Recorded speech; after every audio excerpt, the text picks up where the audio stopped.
But he goes further. He says he is also the fellow servant of John's brethren. These are all others a prophet. To go still further, he is to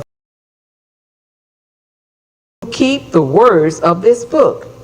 This refers to all believers who read John's words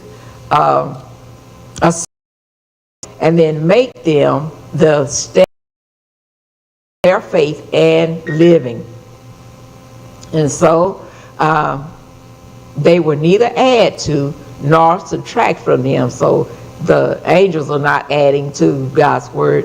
They're not subtracting from God's word. He said rather they will bow before them as God's word.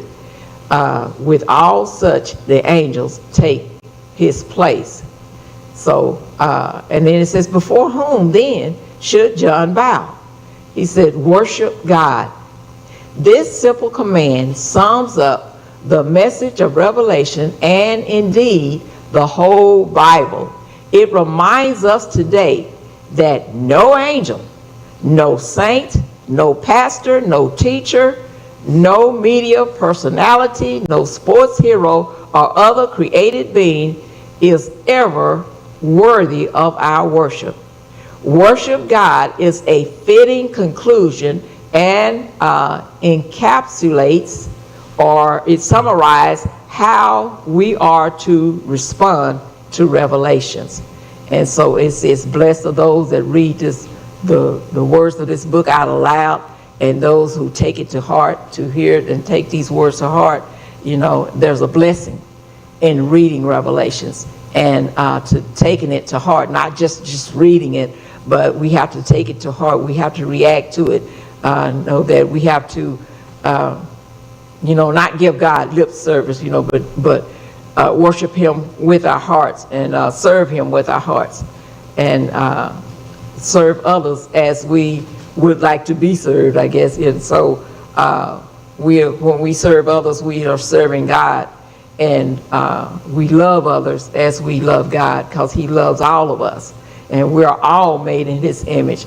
And I thought about that. It's so hard to try to love somebody that's so against people, other people and stuff, but we're all made in his image, and it's like, even if you try to pray for them, it's like something is stopping you from doing it, maybe, I don't know.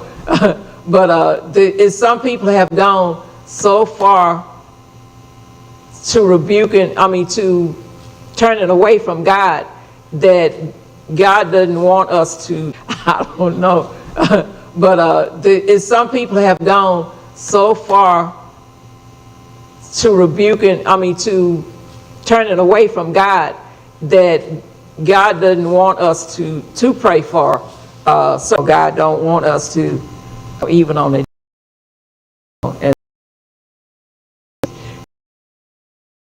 and that point, got that chance. He's giving you that chance to even cry out to him, to call on him, but then, some of them are so stiff-necked, they just don't want to accept it, don't want to believe that there is a God. They think when they die, they just going to die, and that's going to be it. But I'll tell you, you have a living soul. You're either going to live with him or live in hell. And so, but I thank God for this lesson.